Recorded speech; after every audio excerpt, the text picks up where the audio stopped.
Hop là! Bonjour la classe de première ST2S, donc munissez-vous de votre cours puisqu'on va compléter la suite et en particulier la page 3 qu'on n'avait pas encore terminé d'écrire. Alors c'est parti, à tout de suite.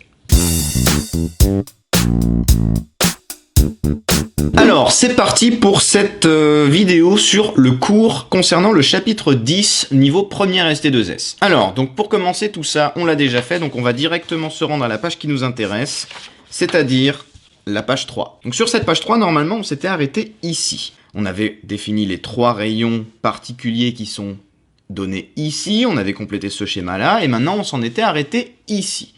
Alors là, maintenant, qu'on sait tracer les rayons qui passent par la lentille, on va essayer de voir et de situer où va se trouver une image quand les rayons qui viennent de l'objet traversent la lentille. Donc comme pour la première fois, déjà, on va prendre ce cadre-là et on va le couper en deux. Pourquoi? Parce qu'on va faire d'un côté les lentilles convergentes et de l'autre côté les lentilles divergentes. Alors c'est parti, on coupe le cadre en deux, à peu près au milieu, on s'en fiche un petit peu. Hop. Voilà. De ce côté-là, on va faire les lentilles convergentes. Hop. Et de l'autre côté, on va faire les lentilles divergentes. Voilà. Alors, comme d'habitude, comme on est en train d'étudier un système optique, on va tracer ce qu'on appelle donc l'axe optique. C'est parti, on fait une grande droite qui va tout traverser de part en part, comme ça.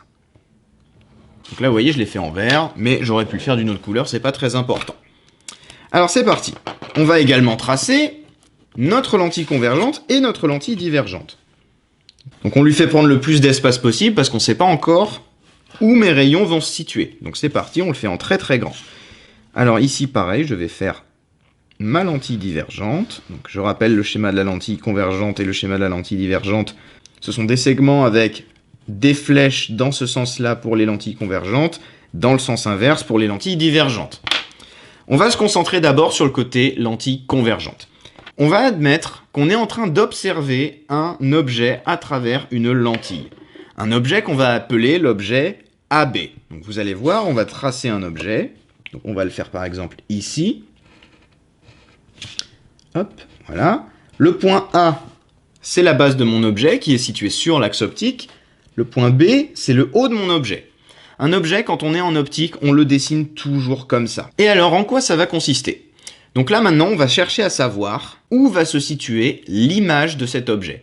Nous avons notre objet, c'est l'objet qu'on voit en vrai, et l'image. L'image, c'est ce qui se forme de l'autre côté par rapport à la lentille et qui vient ensuite se poser sur un écran. Ça va être en réalité l'endroit où mon image va être nette.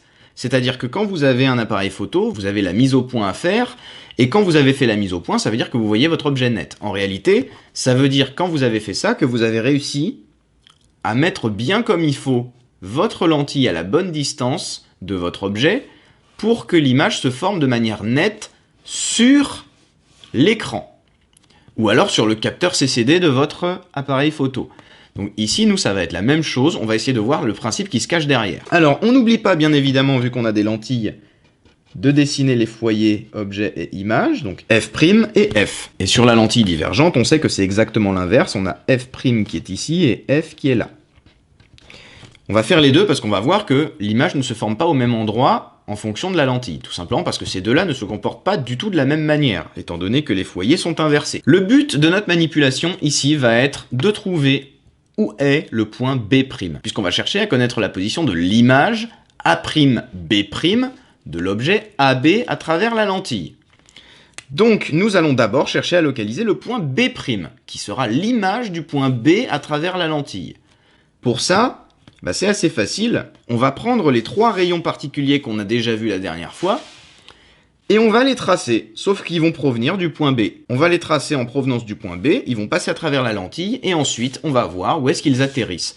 Normalement, les 3 rayons vont se croiser au même point, et le point où ils se croisent, c'est le point B'.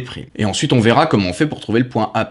Vous verrez, c'est très facile. Alors, c'est parti. Donc, je vais d'abord commencer par tracer le rayon 1. Le rayon 1, c'est le rayon qui passe par O. Donc je vais prendre un stylo bleu. Le point O, je rappelle que c'est le centre optique de la lentille et qu'il est ici. Et je vais tracer ce rayon. Donc tous les rayons vont partir de B et se comporter de la même manière que le rayon 1, puis ensuite je trace le rayon 2, puis ensuite je trace le rayon 3. On va tout faire pareil. Donc le rayon qui part de B et qui va vers O, on sait que quand ça passe par O, le rayon n'est pas dévié. Donc on va le tracer. Hop, voilà, j'essaye de faire ça bien. Ce rayon-là, on sait qu'il n'est pas dévié. Alors là, je vous invite vraiment à être très très rigoureux et faire très attention à utiliser une règle, parce que sinon, ça ne fonctionnera pas correctement. Le rayon, je le trace, je le fais largement dépasser, puisque je ne sais pas encore où va se trouver mon image. Donc je le fais dépasser d'assez loin, comme ça au moins je suis sûr que je vais pouvoir observer un croisement. Je prends ensuite un stylo vert. Je vais tracer le rayon 2. Le rayon 2, parallèle à l'axe optique, et il est dévié en direction du foyer F'. Donc ça veut dire que je vais tracer un rayon parallèle à l'axe optique, et il va être dévié vers ce point-là. Et ben c'est parti. Donc, je prends ma règle, et je trace le rayon. Hop là. Tac. Je suis ici parallèle à l'axe optique. Donc mon rayon, quand il arrive sur la lentille, il va être dévié vers le point F'.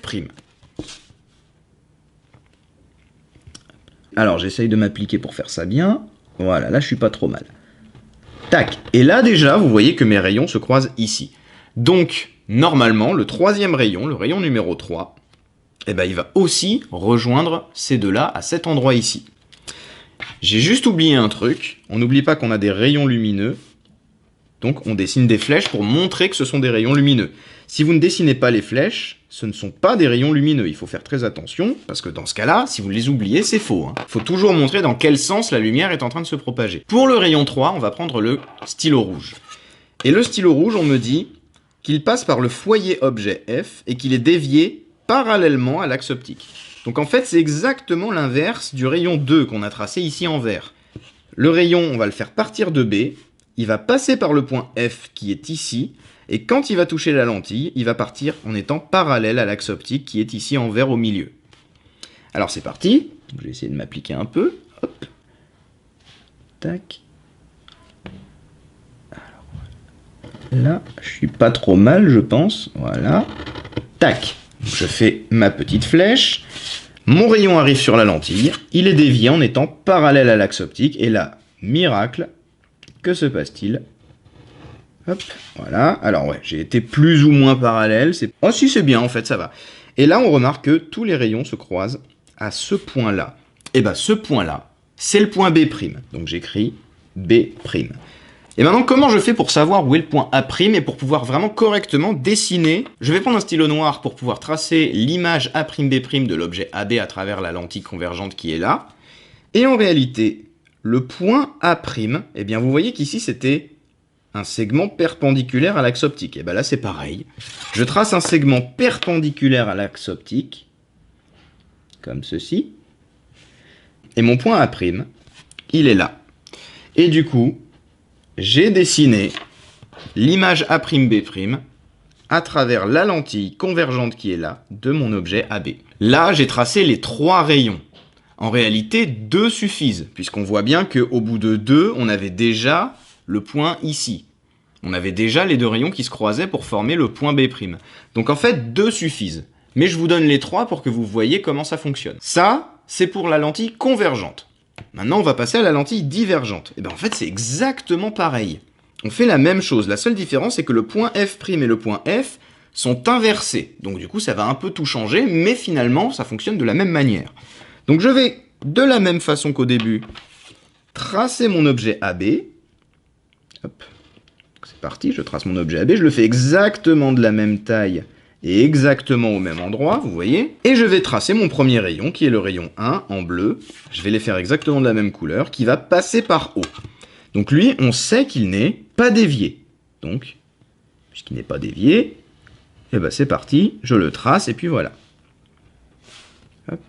Voilà, mon petit rayon 1, il est là. Je vais ensuite reprendre mon stylo vert et tracer le rayon 2. Donc celui qui arrive parallèlement et qui repart en se dirigeant vers le point F'. Sauf que là, mon point F', il est là. Donc du coup, qu'est-ce que ça va faire? Eh bien, vous allez voir. Je trace d'abord mon rayon. Je sais que la lentille divergente, elle va faire diverger mes rayons. Donc ça veut dire que lui, il va pas se concentrer comme ceci, il va plutôt avoir tendance à s'éloigner de l'axe optique et à partir comme ça. Maintenant, de quel angle est-ce qu'il va se dévier? Eh bien, pour savoir ça, on va tracer en pointillé le prolongement de mon rayon jusqu'à F', puisqu'on sait que ce rayon va être dévié selon la direction qu'il aurait s'il avait rejoint le point foyer F', et je trace la suite du rayon quand même. Hop, tac, et voilà. Donc mon rayon, il part comme ça. Alors attention, les pointillés qui sont là, je répète, par rapport à la dernière fois, ce n'est pas la réalité. C'est un prolongement du rayon, parce que le rayon, en réalité, il fait ça, tac et tac. Et c'est seulement le prolongement de ce rayon-là, ça n'existe pas. C'est juste pour savoir dans quelle direction va évoluer mon rayon lumineux. Et il évolue dans cette direction, il faut que son prolongement rejoigne le foyer image. Et là, bah regardez, le prolongement de mon rayon 2 croise ici le rayon 1. Ça veut dire que mon point B', a priori, il va être là. Et bien, on va vérifier quand même en faisant la même chose avec le rayon 3.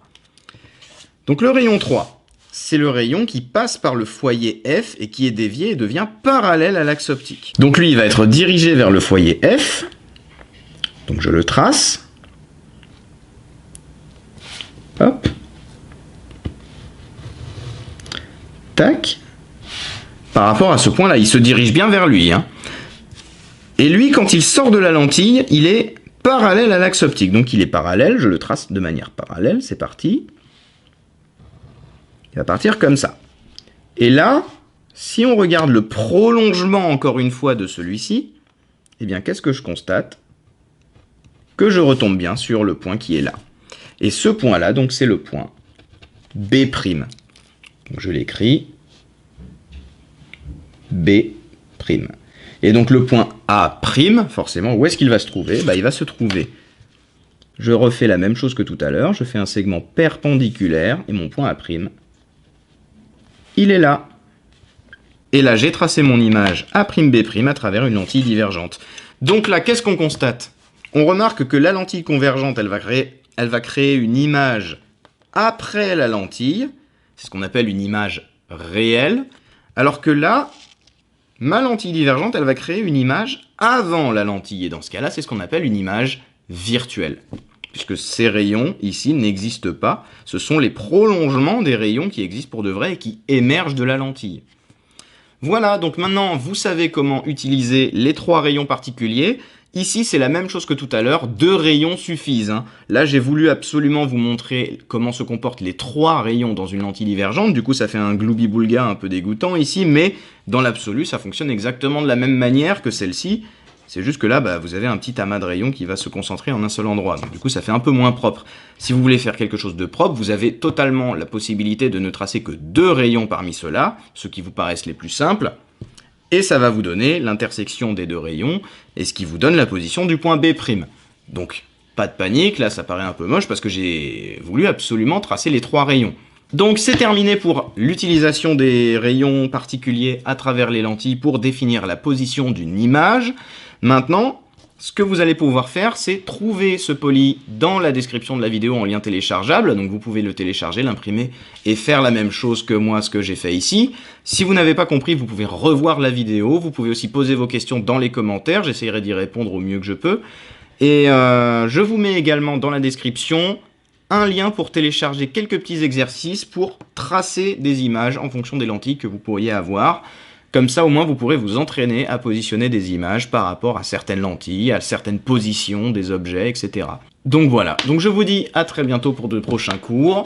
Portez-vous bien et je vous dis à la prochaine. Ciao!